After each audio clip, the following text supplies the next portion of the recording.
Hello everybody, Colourpop has announced their Mauve collection, which will be launching on March 12th, and I saw the pictures and I had a few thoughts, mostly about the eyeshadow palette, and today we're going to be doing a redesign on it. As many of you already know, I focus a lot of my channel on redesigning makeup releases. I like to talk about them, I like to add my alternative opinion to things, and this is absolutely no different whatsoever. I do not want to dissuade you from buying this palette. I just want to provide an alternative design for what would have been my version of this same theme. So if you're interested in that, that's what this video is going to be about. And if you're also interested in watching any more of my YouTube videos, I do have a lot of them. I post pretty often and I basically cover anything in the beauty industry. I also talk about consumerism a lot. So if you're interested in checking any of that out, of course the link is down below. But with that being said, let's just get into the video because we have a lot to talk about. This is the original palette and this is the redesigned version. I clearly changed a lot of things. There's good reason for my design. I do think that Colourpop has been launching a lot of these more neutrally themed color schemes a lot lately, and I personally like their focus more on colorful shades. So that's what I made the redesign all about. I love mauve. So in my redesign, I decided to add a lot more color. I did keep a few shades the same as they were before because I didn't really see any issue with them.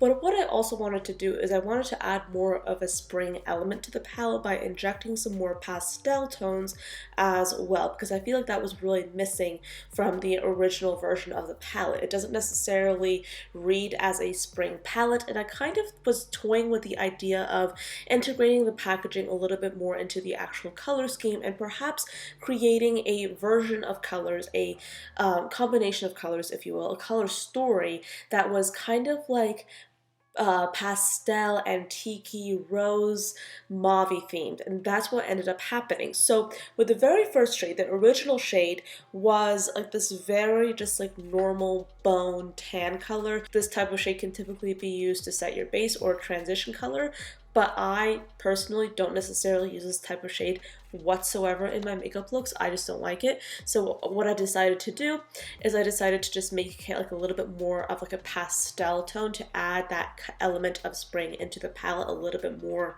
readily. So this was essentially like a cool tone pastel pink. I thought it kind of went well with the palette, and I kind of figured that it would add a little bit more of an element of surprise to the palette overall. Then moving on, you have essentially a darker version of the first shade. I was kind of bored by it, so I decided to make it more of like a mid-tone mauve pink color. This is a similar shade that can be found in the Colourpop Ooh La La palette that I actually do own, and I felt like it would be good to put this in the palette because I feel like this would be a good color to use as a transition color or all over the lid, or even to pair with any of the other more bold shades in the palette, because this kind of pink in my mind is very easy for a lot of people to wear because it doesn't really look like a very just garish color. On the contrary, it can look a little bit muted if done in a certain way. And then the color next to that I decided to have a little bit more fun with because the original shade was kind of like this mauve neutral color, so I decided to up the blue, up the saturation, up the magenta, and make this into like a more cool tone, almost purplish, almost mauve color. It's kind of like a true mauve, and I really wanted to add that element into this palette. So the top row is essentially like this beautiful like pinkish, purplish, mauvish scenario, if you will. It's a really beautiful set of colors. I really like them. I feel like they added an element of spring to the entire palette, and that's what I was going for. Then moving on down to the next row, the middle row, I actually decided to keep all these shades the same.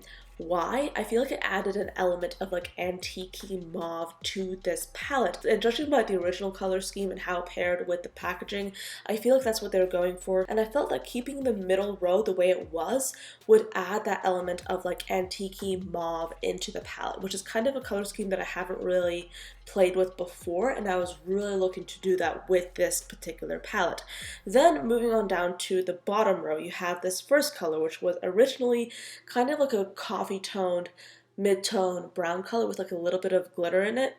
I did away with that completely, and I actually decided to pick a color from the packaging and use it to create like a more matte berry mauve shade. So this was actually a shade taken directly from the packaging. There's like a dropper tool that you can use in Photoshop, and I basically extracted the color from the packaging, and I basically use it to fill that pan. So essentially this color is directly from the packaging. I felt like it tied into the packaging and into the aesthetic brilliantly, so that's what I went for. I really like it. I feel like it adds a lot to this palette. It's a good deepener shade. It's also a really good shade to add to the entire eyelid for a more smoky look, and it will also pair beautifully with any one of the more metallic shades found in the middle row as well. Then the shade next to it might not look like I did anything to it, but in reality I actually changed it quite a bit. I decided to add a little bit more of like a punch to it. I wanted to make it a slightly more deeper brown. I also wanted to make it a little bit more red tone because the original color, I don't know, there's just something about it that just made it look so boring to me, and I wanted to enhance the richness of that brown ever so slightly to still retain that brown neutrality to add balance to the palette, but to still make it a brown that looked good with the redone palette, if you will, because when I actually like just started fiddling around with the colors, I realized that the original brown kind of looked a little bit blech next to the new colors, so I really wanted to up the saturation and up the undertones of that brown slightly to create a more cohesive brown with the rest of the palette. And then the last shade I was very happy with. This is not exactly mauve, but I kind of wanted to play around with this palette. I wanted to integrate some more colors into it. I wanted to add some colors that were reminiscent of mauve, along with colors that were a little more true mauve. So I wanted to mix that into this palette, and I feel like this last color really just like adds like that cherry on top for the entire aesthetic of this palette, because the original shade was like this, like, I don't know what it was. It was like this like coolish brown color. I don't really see this color being flattering on a lot of people because not a lot of people can pull this color off, and I kind of felt like it looked a little bit lackluster. So what I did is I basically made this like a very beautiful violet color with like a touch more blue than red. So essentially this is like a mauve color, but more of like a violet color than a mauve color.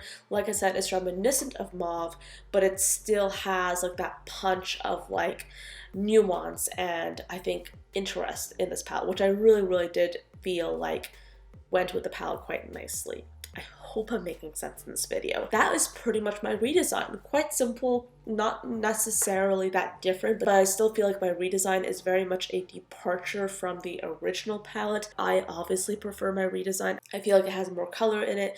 It's a little bit more unique because honestly, like Colourpop has been releasing so many of these like neutral 9-pan palettes. We had that coconut palette. We also have had like a scattering of like other palettes as well. And I kind of feel like Colourpop has had issues with creating like really unique looking color stories and color schemes because of how much they're putting into the market. And I feel like this version of the palette that I created, it's kind of different from what Colourpop has been doing. It's a little bit of Ooh La La, it's a little bit of their lilac You A Lot palette, and it's also a mauve palette, so that pretty much separates it from anything that they've ever done before, which is not something that I found to be the case with their original design. So I hope you guys enjoyed this video and found it relatively interesting. Let me know what you think of my redesign down in the comments. Do you like it? Do you not like it? Give me your thoughts. I'm curious to know your opinions, and I'll see you in my next video. Bye.